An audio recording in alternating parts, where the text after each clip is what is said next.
Meu marido fez as malas para ir embora com outra e disse: "Se te incomoda tanto, peça o divórcio." Eu não gritei. Eu só abri o antigo laptop dele e encontrei hotéis, joias, uma conta secreta e uma mensagem que mudou tudo. Ele dobrou a camisa da Marinha do jeito que dobrava tudo, com precisão, sem movimentos desnecessários, do jeito que um homem dobra uma camisa quando decidiu que a camisa importa mais do que a pessoa que está assistindo ele dobrar. Observei meu marido arrumar a mala para um retiro espiritual enquanto eu estava parada na porta. O perfume foi o primeiro item. O Tom Ford que dei de presente de aniversário há 6 meses, que ele guardava para ocasiões especiais. Depois, as cuecas novas ainda embaladas, que registrei mentalmente como um detalhe estranho para um fim de semana de atenção plena. Depois, a camisa social que ele comprou no mês passado quando disse que ia levar um cliente para jantar. Aquela que eu nunca tinha visto ele usar porque ele disse que o cliente cancelou. Observei tudo isso e mantive minha voz controlada, pois é assim que ajo quando sinto medo. Estava assustada há 11 meses sem saber exatamente o motivo. Um retiro de bem-estar espiritual exige camisa para balada? Perguntei. Ele não se abalou, não fez pausa nem olhou para mim. Vou com a Heather, disse. É a trabalho. Heather, diretora de comunicação dele. 31 anos, que conheci 3 vezes em eventos da empresa e, em cada encontro, me olhou com aquela expressão de quem sabe algo sobre sua vida que você não sabe e acha que isso lhe dá vantagem. O celular dele estava no criado mudo e vibrou. A tela se iluminou com aquele brilho específico de um celular que está virado para cima porque o dono esqueceu, na correria de arrumar as coisas, de virá-lo. Eu li da porta. Mal posso esperar para estar com você, amor. Ele pegou o celular rapidamente, quase derrubando o abajur. Virou a tela para si, depois deixou o aparelho virado para baixo e, pela primeira vez desde que entrei, me olhou. Isso era spam, disse ele. Eu o encarei por um instante. Para o homem com quem fui casada por 7 anos, que estava no quarto com o perfume Tom Ford na mala e a mensagem da Heather ainda no celular. O spam ficou mais carinhoso, eu disse. Algo mudou na expressão dele, mas não foi culpa. Quero ser precisa, pois culpa seria algo humano e possível de lidar. O que mudou foi a paciência. O cansaço específico de um homem que decidiu que essa conversa é um preço que está disposto a pagar, mas preferiria pagar rápido. Estou exausto, ele disse, com suas cenas constantes. Se você quiser se fazer de vítima por causa disso, arrume um advogado. Talvez assim você pare de me incomodar com isso. Ele fechou a mala. A mala que compramos juntos em um outlet da Samsonite em Phoenix, na semana antes da nossa lua de mel. Ele pegou a mala e passou por mim na porta, tão perto que eu consegui sentir o cheiro do Tom Ford que ele tinha passado antes mesmo de terminar de arrumar as coisas. Ele desceu as escadas, saiu pela frente e ouvi seu carro ligar na garagem. Fiquei parada na porta do quarto vazio. Desci, sentei no balcão da cozinha, peguei o laptop antigo dele, deixado na estante do escritório desde o ano passado sem ser apagado, e comecei a ler. Ele achava que eu confiava demais para ir olhar. Estava certo, até que não estava. Sou Claire Ashford. Tenho 39 anos. Estou casada com Bennett Ashford há 7 anos. E por 11 meses antes da camisa da Marinha e do laptop, eu vinha vivendo com a sensação específica de uma mulher que sabe que algo está errado, mas não consegue identificar exatamente o que é para dar um nome. Deixe-me contar sobre Bennett, pois para entender o que veio depois, é preciso conhecer o antes. Antes, ele era um homem que sabia ser exatamente a medida certa de tudo. Bennett tem 43 anos. Ele é alto, bonito de um jeito que mostra valorizar a aparência como ferramenta profissional e tem uma inteligência social que antes achava fascinante, mas hoje vejo diferente. Ele comanda a divisão de operações regionais de uma empresa de logística de médio porte, um cargo que combina perfeitamente com ele porque exige que ele gerencie as expectativas das pessoas enquanto mantém seus próprios planos em segredo, uma habilidade que ele tem de sobra. Nos conhecemos em um jantar de amigos em 2017. Ele sentou-se à minha frente e fez várias perguntas sobre meu trabalho. Sou arquiteta paisagista, profissão que costuma despertar curiosidade em jantares, seja genuína ou apenas para puxar assunto. No primeiro jantar, Bennett fez perguntas mostrando real interesse. Ele queria saber como eu pensava o espaço e o que fazia um ambiente projetado parecer habitado, em vez de imposto. A cada resposta minha, ele fazia outra pergunta, algo que valorizo muito. Ficamos juntos por 2 anos antes de nos casarmos. Foram, pelo que consigo avaliar agora, bons anos. Não do tipo bom que se exibe, mas do tipo que é simplesmente confortável e presente. Ele era confiável. Ele era atencioso do jeito que mais me tocava. Ele lembrava do que eu tinha dito sobre as coisas. Ele aparecia quando dizia que iria. Ele foi gentil com minha tia Dorothy quando ela estava viva, o que percebi como um teste só depois que ela disse que gostava dele. Bennett nunca investigou totalmente essa parte da história e essa omissão será importante depois. Dorothy Marsh, irmã mais velha da minha mãe e também arquiteta, projetou espaços públicos por 40 anos no noroeste do Pacífico. Ao longo de uma carreira longa, adquiriu uma casa em Portland que era mais do que apenas um lar. particular, como certos lugares que vão além da soma de suas partes. Ela a comprou em 1987 por $240 mil. Ela me deixou a casa 3 anos antes de eu conhecer Bennett, pois éramos próximas por compartilharmos uma linguagem profissional. Sem filhos, ela me disse uma vez, durante o jantar à mesa da cozinha, que queria alguém que entendesse o que construiu ali. Nunca contei ao Bennett todos os detalhes financeiros da herança. Não escondi, mas nos primeiros anos não parecia relevante. Quando ficou relevante, o assunto já tinha ficado grande demais para ser tratado casualmente. Eu era a única dona da casa, só no meu nome, sem hipoteca ou copropriedade. A propriedade era minha, como tudo que alguém que te ama faz questão de garantir. Bennett se mudou para cá depois do casamento e tratava a casa com a desenvoltura de dono de quem sempre se considerou o tipo de pessoa que vive bem, o que é diferente de ser alguém que conquistou aquilo em que vive. Ele dava sugestões sobre a cozinha. Ele chamava colegas para jantar e falava da casa usando o plural na primeira pessoa. Estamos trabalhando no jardim. Reformamos o piso na primavera passada. Eu notava essas coisas e deixava de lado porque eram pequenas e porque o casamento, no geral, era bom o suficiente para que essas pequenas coisas parecessem o preço a se pagar por algo maior e bom. Aquilo que havia de grande e bom começou a mudar há cerca de 14 meses. Não posso te dar um momento exato. Mudou a textura, como uma casa que se ajusta em outra estação ou o silêncio que se altera quando algo interno se transforma. Bennett passou a trabalhar até mais tarde e atender ligações no carro, não mais na cozinha. Começou a ser vaga sobre os detalhes, daquele jeito específico de quem está sustentando 2 versões e ainda não decidiu qual manter. Eu disse a mim mesma que era estresse. Ele foi preterido para uma promoção na primavera e gerenciava uma difícil reestruturação no trabalho. Repeti isso a mim mesma por cerca de 4 meses. O primeiro sinal concreto foi uma cobrança de hotel. Numa noite de terça-feira de setembro, analisei os extratos da nossa conta conjunta, usada para despesas da casa, enquanto tínhamos contas separadas para gastos pessoais. Um acordo que parecia razoável e que agora entendo que Bennett achava muito conveniente. O extrato mostrava uma cobrança de $347 do Heathman Hotel em Portland, numa quarta-feira em que Bennett disse que ficaria até mais tarde por uma revisão orçamentária. Fiquei olhando para aquilo e disse a mim mesma que devia ser um jantar de equipe, já que o Heathman tem restaurante. Revisões orçamentárias às vezes vão até tarde e acabam em restaurantes. Deixei o extrato, mas antes tirei uma foto sem saber o motivo, apenas por instinto. Fotografei com o celular e salvei em uma pasta que criei no meu armazenamento na nuvem e identifiquei com uma data. A segunda era um recibo de joalheria. Encontrei no bolso de um blazer que levava à lavanderia em outubro, uma pulseira da Nordstrom, $890. A data no recibo era 2 dias depois que Bennett tinha me dito, com um arrependimento que parecia genuíno, que não poderíamos pagar pelo conserto do banheiro naquele ano, aquele que o empreiteiro tinha estimado em $4.200 e que eu vinha planejando há 6 meses. Fiquei parada no corredor com o recibo na mão por cerca de 4 minutos. Depois, guardei o recibo na pasta do meu armazenamento na nuvem. Não o confrontei. Quero ser honesta sobre isso. Eu não o confrontei porque tinha medo do que o confronto confirmaria. Eu estava vivendo nesse estado específico de suspensão de uma mulher que sabe de algo sem conseguir provar. A prova parecia uma porta que eu não estava pronta para abrir, então apenas observei. O terceiro ponto era o nome. Heather Chen foi diretora de comunicações de Bennett por 2 anos. Conheci ela na festa da empresa em dezembro, depois em um evento para clientes em março e em um jantar na nossa casa organizado por Bennett. Sim, nossa casa, a minha casa, em junho, onde ele convidou 4 colegas e seus parceiros. Heather veio sozinha, ficou na cozinha da casa que herdei da tia Dorothy e comentou comigo sobre os planos de reforma que Bennett mencionou, com a familiaridade específica de quem ouviu falar deles de alguém que dorme lá. Eu disse a mim mesma que ela era simplesmente uma colega com quem Bennett conversava no trabalho. As pessoas conversam com seus colegas. Isso é normal. Mas reparei na maneira como ela se movia naquela cozinha. Reparei na maneira como ela olhava para Bennett quando achava que ninguém estava olhando para ela. E percebi, em algum lugar sob a arquitetura racional das minhas explicações, que o jeito como ele não olhava para ela era deliberado demais. Depois daquele jantar, eu não consegui dormir. Fiquei deitada no escuro ao lado do meu marido e senti o frio específico de algo que já era verdade há algum tempo e agora é inegável, mesmo que ainda não tenha sido nomeado. Levantei às 2h17 da manhã,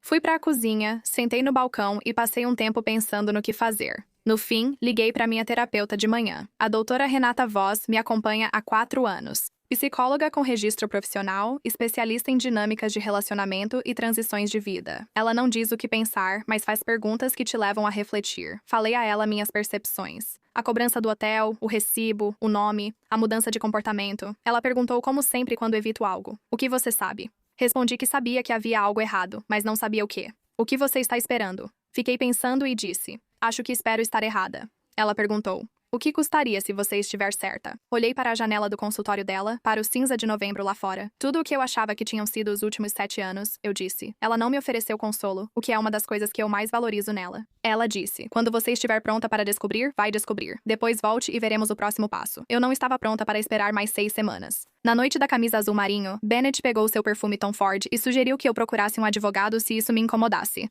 Sentei no balcão, abri o laptop antigo e desisti de esperar. A caixa de entrada dele estava aberta, sem sair da conta. Ele não tinha saído da conta porque era o laptop antigo dele e ele não pensou nisso, porque ele presumiu que eu não iria olhar, porque a teoria de Bennett sobre o nosso casamento era que eu era confiante demais e confortável demais com a estabilidade da casa para fazer qualquer coisa que pudesse desestabilizá-la. Ele estava certo sobre uma coisa, eu tinha estado confortável. Por 11 meses escolhi o conforto em vez da clareza, pois clareza era uma porta sem volta. Agora, já havia atravessado. Encontrei primeiro o e-mail da reserva no Edgewood Tahoe Resort. 3 noites em suíte deluxe com vista para o lago, banheira de hidromassagem privativa e massagens para casais no sábado à tarde. Reserva de jantar romântico para sexta-feira à noite. Valor total, 3.847. Dividido em 2 transações no nosso cartão de crédito conjunto. Nosso cartão de crédito conjunto. O cartão no qual eu também pagava. O cartão tinha a fatura enviada para um e-mail compartilhado, pois costumo confiar antes de desconfiar. Nunca pensei em monitorar. Fiquei imóvel por um instante, depois abri os extratos bancários e passei 3 horas e 47 minutos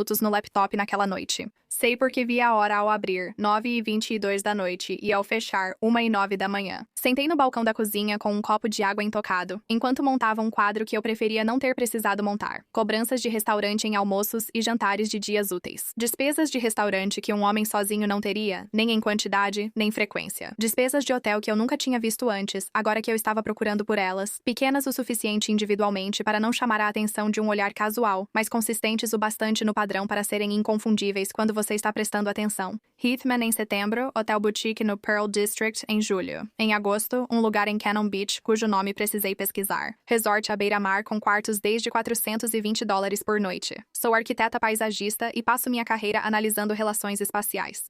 Reunir elementos do projeto em um todo coerente.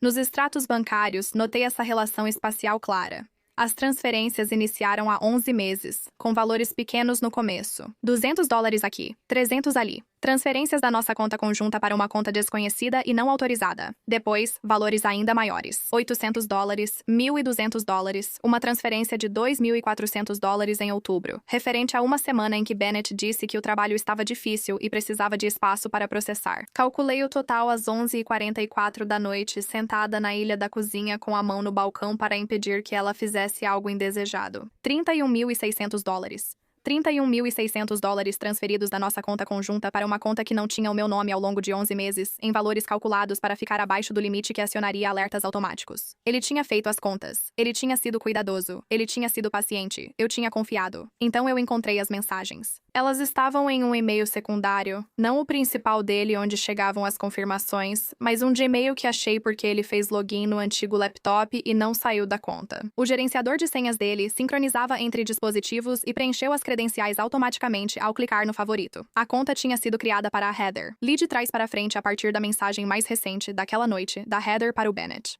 Você já vem? Estou esperando. Não me faça dirigir sozinha até o aeroporto. Li tudo desde o início. Voltando 14 meses, quero ser precisa no que vou contar, pois isso é essencial para sobreviver ao narrar essa parte da história. Heather me chamava de dona da casa, não pelo nome, mas por categoria, como se eu fosse um móvel, como se eu fosse um elemento de uma propriedade ocupada, de forma inconveniente, por um arranjo anterior. Ela escrevia sobre mim como quem descreve obstáculos, sem crueldade, mas com o desprezo casual de quem vê minha existência como um problema logístico, não um fato moral. Bennett respondeu que ela nunca vai me deixar porque gosta da estabilidade desta casa. Li essa frase 4 vezes. O que me impactou foi a frieza específica daquilo, não a traição. Eu já sabia da traição naquela época, mas a avaliação. 7 anos de casamento resumidos a: ela gosta demais da estabilidade desta casa. Como se eu fosse uma inquilina, como se o que me prendesse fosse a propriedade e não o amor, que tinha sido real, que eu trouxe para este casamento com toda a intensidade que eu sabia dar a qualquer coisa. Ele achava que era a casa que me mantinha aqui. Ele nunca pensou que a casa era minha.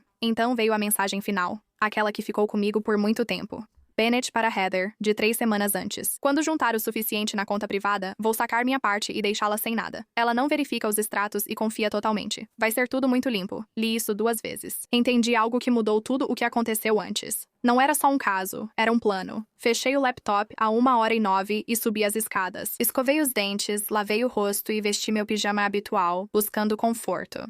Deitei, mas demorei a dormir. O que eu estava fazendo, em vez de dormir, era pensar, com aquela clareza específica que só chega quando não dá mais para evitar, sobre o que precisava acontecer em seguida e em que ordem. Sou uma pessoa que pensa em termos de sequência e estrutura. É assim que eu funciono. É assim que eu sou. E naquela noite, foi isso que me manteve funcional quando ser funcional era necessário. Às 3h30 da manhã, eu já tinha uma sequência. Às 6h45, liguei para Naomi Reeves. Naomi Reeves é advogada de direito de família e litígios financeiros em Portland há 22 anos. Eu a conhecia por meio de uma colega de trabalho. Ela conduziu o divórcio dessa colega 4 anos antes, unindo documentação detalhada e paciência estratégica, alcançando um resultado que a colega considerou exatamente tudo a que ela tinha direito por lei, sem 1 centavo a menos. Salvei o número da Naomi no celular como quem guarda algo que espera nunca usar, tipo um kit de primeiros socorros guardado no armário. Ela atendeu às 6h52 porque é esse tipo de advogada. Contei a ela o que descobri. Relatei a ela na ordem em que encontrei: valores, datas, número da conta e mensagens. Falei sem chorar, não porque eu não fosse chorar. Eu ia chorar depois, por muito tempo, de um jeito específico e exaustivo, como alguém que esteve segurando algo muito pesado e finalmente recebeu permissão para deixar aquilo de lado. Percebi que minha próxima conversa sobre isso deveria ser com uma advogada que precisa de fatos, não sentimentos. Eu podia fornecer fatos. Naomi ouviu sem interromper. Quando terminei, ela pediu: pode levar o laptop ao meu escritório hoje cedo? Sim. Não o confronte. Não mova dinheiro. Não mude senhas. Não altere os registros. Ok. E não conte a ninguém que possa contar a ele. Ok, Claire. Pausa. Você fez certo em me ligar primeiro. Estava no escritório dela às 10h15. Com o laptop debaixo do braço, meu celular contendo capturas de tela de todos os e-mails e mensagens e uma planilha impressa que eu tinha feito às 7 da manhã, registrei cada transação identificada, incluindo valores, datas e número da conta de destino. O escritório de Naomi está no 14º andar de um prédio no centro de Portland. Janelas do chão ao teto, mesa de conferência para 8, organização e preparo que naquela manhã me trouxeram uma sensação de estabilidade. Ela analisou planilha, mensagens e registros bancários. Depois, olhou para mim e disse: isso é significativo. As transferências já são má conduta financeira no casamento, apropriação indevida de bens do casal. Ele documentou sua intenção por escrito, ela pousou o e-mail impresso. Isso é incomum e útil. O que fazemos? Documentamos tudo formalmente. Vamos chamar um contador forense para analisar as finanças. Entramos com o processo quando estivermos prontas, sem pressão dele. Ela fez uma pausa. Você falou da casa. Minha tia Dorothy me deixou a casa 3 anos antes de eu conhecer Bennett. Está no meu nome. Foi herança. Naomi perguntou se Bennett sabe desses detalhes, da linha do tempo, do título. Eu disse que ele sabe que a casa era da Dorothy. Acho que ele nunca viu detalhes do título ou da linha do tempo. Ele já está na escritura? Não. Ele ajudou a pagar alguma hipoteca? Não existe hipoteca. Dorothy quitou antes de morrer. Naomi fez uma anotação. A reivindicação legal dele sobre a propriedade é praticamente nula, ela disse. Seja qual for o plano ou o que contou para Heather sobre o que o divórcio lhe daria, ele parte de um grande mal-entendido. Fiquei pensando nisso. Ele disse que eu nunca sairia porque gostava da estabilidade da casa, eu disse. Naomi ergueu os olhos das anotações. Ele achava que era a casa que te mantinha. Sim. E não sabe que é legalmente sua. Não, eu disse. Ele nunca pensou nisso. Ela largou a caneta. Ótimo, disse.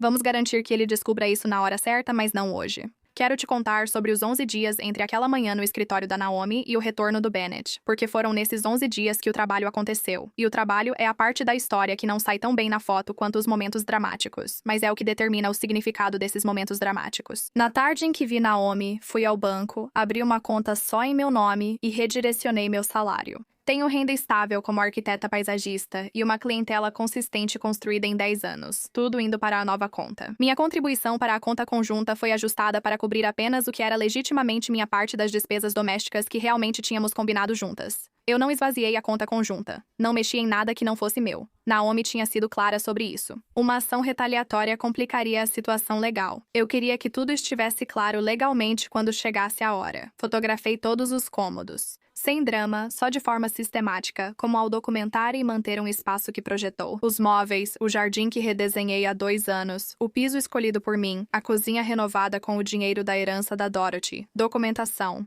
Marcus Webb, meu contador, 18 anos de prática financeira privada, o tipo de homem que já viu estruturas financeiras suficientes para reconhecer uma irregular a 12 metros de distância, passou 3 dias com os registros bancários e confirmou o que eu já tinha calculado na ilha da cozinha à meia-noite. $31.600 em transferências não autorizadas, além de mais $8.400 em cobranças no cartão de crédito conjunto que eram exclusivamente atribuíveis ao caso. Hospedagem em hotéis, gastos em restaurantes e a pulseira da Nordstrom achada no paletó na lavanderia. Foram quase $40 mil em 11 meses. Da nossa vida financeira conjunta, redirecionada para um plano que me deixaria sem nada. Marcus fez uma análise financeira formal. O escritório da Naomi reuniu as evidências. Meu armazenamento na nuvem guardava capturas de tela, registros bancários, reservas e todos os e-mails. No domingo, 3 dias antes do Bennett voltar, meu celular vibrou. Uma foto do número dele enviada por engano. Sei disso pela mensagem enviada 4 segundos depois. Desculpa, pessoa errada, provavelmente naquele instante de pânico entre mandar a foto e perceber o destinatário. A foto mostrava 2 taças de vinho perto da lareira. A mão de Heather na perna de Bennett, que vestia a camisa azul marinho dobrada aos pés da nossa cama. Olhei a foto por um instante. Encaminhei para Naomi com uma mensagem. Mais uma prova. Ela respondeu rápido. Perfeito, guarde. Bennett chegou na segunda às 18h30. Eu estava na cozinha tomando café. Não me escondia nem me preparava. Apenas estava presente na minha casa, na cozinha que projetei, com uma xícara de café e a calma de quem já fez tudo e só espera o desfecho. Ouvi a chave dele na fechadura, seus passos no hall de entrada, o som particular de um homem andando por uma casa que considera sua, no tom específico de alguém que teve um bom fim de semana e está voltando à rotina da sua vida comum. Então, silêncio. Ele tinha subido. Eu tomei um gole do meu café. O que é isso? A voz dele vindo lá de cima. Não era a voz fria e controlada da porta de entrada uma semana atrás. Era algo menos controlado. Algo que tinha se deparado com o inesperado. Fui até as escadas. Ele estava parado na porta do quarto como eu havia planejado, e percebi que isso o deixou desorientado. 4 caixas, 2 sacolas, tudo rotulado com a letra de forma clara que uso na documentação dos meus projetos. As roupas dele dobradas, sapatos no papel de seda, cafeteira no plástico bolha, porque embalo tudo com cuidado, mesmo ao terminar. Suas coisas, eu disse. Naomi vai protocolar os papéis esta semana. O nome. Observei o impacto. Vi, no rosto dele, o efeito do nome Naomi, como acontece quando esse nome é o de alguém a quem você deu um poder que não queria dar. A confiança dele, de quem acreditou ser o arquiteto de um plano por 11 meses, vacilou. Naomi, disse cauteloso, você tem uma advogada. Eu disse que tenho uma desde terça de manhã. Estava no escritório dela às 10. Ele desceu as escadas, tentando achar o tom certo. Eu percebi isso. O homem avalia em tempo real diferentes formas de lidar com conflitos e escolhe a que sempre funcionou antes. Controlado, um pouco magoado, ele fala como quem se sente injustiçado e quer impor essa versão. Claire, seja o que for que você ache que encontrou, me deixe explicar. Li todas as mensagens. Vi a conta secreta e as transferências. $31.600 em 11 meses. As joias da Nordstrom compradas há 2 dias. $31.600. Que não podíamos pagar o conserto do banheiro. Observei o rosto dele. O hotel em Tahoe no cartão de crédito conjunto. O e-mail em que você disse a Heather que eu nunca sairia porque gostava da estabilidade e que, ao juntar o suficiente, pegaria sua metade e me deixaria sem nada. Cada item teve efeito diferente. A conta o paralisou e as mensagens o deixaram pálido. A frase específica, deixá-la sem nada, provocou uma reação no rosto dele que eu não vou descrever, porque é o rosto dele e ele ainda vai ter que viver com isso. Você não tinha o direito de usar nossa renda para financiar sua saída do casamento por 11 meses, enquanto dizia que não podíamos pagar pelos reparos da casa. Ele ficou na cozinha da minha casa por um momento, recalculando rapidamente após ter seu plano revelado. Em seguida, recuperou a compostura, mas apenas uma versão encenada, aquela voz que ele usa para parecer adulto. Esta é minha casa, ele disse. Não vou sair. Coloquei minha xícara na mesa. Esta casa era da minha tia Doroteia, eu disse. Ela me deixou a casa 3 anos antes de eu te conhecer. A escritura está no meu nome. Não há hipoteca. Ela quitou tudo antes de morrer. Você tem morado aqui como meu marido. Você não tem direito legal sobre esta propriedade, como Naomi confirmou. Você prometeu a Heather que dividiria esta casa com ela, mas não podia cumprir, pois nunca foi sua para prometer. O silêncio que se seguiu foi o silêncio específico de um homem diante de uma informação que reorganiza tudo o que ele achava que estava fazendo. O pânico que passou pelo rosto dele me contou algo que eu não sabia com certeza até aquele momento. Ele realmente nunca tinha investigado isso. Ele morou nesta casa por 7 anos, descreveu-a para colegas e clientes. E Heather, na linguagem da posse, construiu todo o seu plano de saída com base na suposição de que um acordo de divórcio lhe daria metade do que ela representava. E ele nunca tinha olhado a escritura, nem uma vez. Ele presumiu, porque homens como Bennett presumem. Eles presumem que a mulher que confia neles não olhou. Eles presumem que a estabilidade da qual estão se aproveitando é a mesma estabilidade que vai continuar sustentando-os quando estiverem prontos para ir embora. Eles presumem, acima de tudo, que o chão sob seus pés lhes pertence por direito de ocupação. Ele olhou para mim.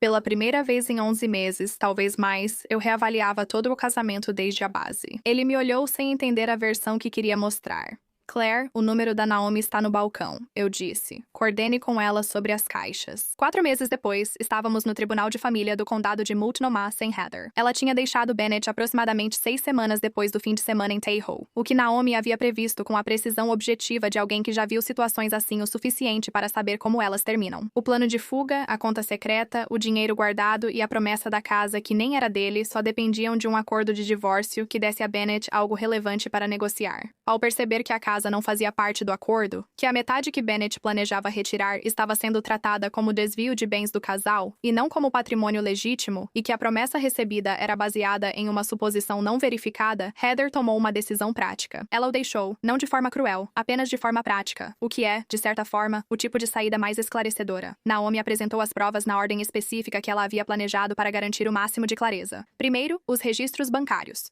transferências, despesas de hotel, contas de restaurante, recibo da Nordstrom e a análise financeira forense de Marcus Webb, que detalhou a apropriação indevida e documentou a conta privada para onde foram transferidos $31.600 em 11 meses. O arquivo de e-mails tinha mensagens escolhidas, incluindo a em que Bennett registrou seu plano de me deixar sem nada. Com suas próprias palavras, em um e-mail com registro de data e hora que constituía uma das declarações mais claras de intenção fraudulenta que um juiz de vara de família vê em um determinado ano. A foto acidental, 2 taças de vinho, a camisa azul marinho e o pedido de empréstimo que Naomi descobriu na investigação e só soube quando ela contou. Bennett, 3 meses antes, pediu um empréstimo pessoal usando minha casa como garantia, mesmo sem ser dono ou ter seu nome no título da propriedade. O advogado dele, Douglas Park, que eu sabia ser competente porque Bennett o havia contratado especificamente e que agora estava na posição de defender um caso em que seu cliente havia documentado por escrito a própria má conduta, classificou o caso como um mal-entendido financeiro. A juíza o encarou por cima dos óculos. A juíza Patricia Holloway está no Tribunal de Família do Condado de Multnomah há 16 anos. Ela é metódica, precisa e possui aquela atenção judicial específica que não recompensa encenações. Ela quer o documento, a data, o número e quer tudo na ordem certa. Um mal-entendido de 11 meses, ela disse. Não foi uma pergunta. Douglas Park disse algo sobre a intenção ser relevante para a caracterização das transferências. A juíza Holloway colocou o documento de lado. A intenção está registrada no e-mail do réu, disse ela. Advogado, li a mensagem. A intenção não está em discussão. Bennett abaixou a cabeça. O acordo depois, segundo Naomi, foi tão completo quanto possível para esse tipo. A conta oculta, de $31.600 americanos mais 11 meses de juros, foi incluída no acordo como apropriação indevida de bens conjugais e devolvida integralmente para mim. Cada despesa cobrada no cartão de crédito conjunto por causa do caso, estadias em hotéis, contas de restaurantes, a pulseira que ele comprou 2 dias depois de me dizer que não podíamos pagar o conserto do banheiro, foi classificada da mesma forma e descontada do que ele teria direito a receber dos nossos bens comuns do casal. Ele assumiu a dívida do cartão de crédito que havia acumulado. Ele assumiu as dívidas que contraiu nos últimos meses do casamento, enquanto o plano estava se acelerando. A casa não foi mencionada no acordo de divórcio, pois um imóvel que pertence a uma das partes e nunca esteve em nome de ambos não tem nada a ser partilhado. Aparentemente, o advogado dele não sabia sobre a situação do título até que Naomi mencionou isso nos documentos preliminares. Douglas Park provavelmente ouvira o que Bennett pensava.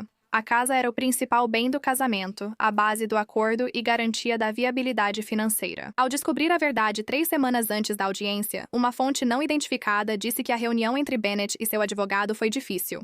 Bennett saiu do tribunal com o que tinha antes de me conhecer, exceto pelas despesas de 11 meses que Naomi documentou, custos jurídicos e a dívida acumulada ao financiar um plano que desmoronou sob o peso de uma suposição que ele nunca se deu ao trabalho de verificar. Ele não tinha Heather, não tinha casa, não tinha uma história que se sustentasse quando ela era confrontada com os documentos. Ele tinha planejado cuidadosamente, meticulosamente, com a paciência de um homem que acreditava ser mais esperto do que a situação, para me deixar sem nada. Ele nunca considerou que aquilo que ele planejava tirar nunca foi dele.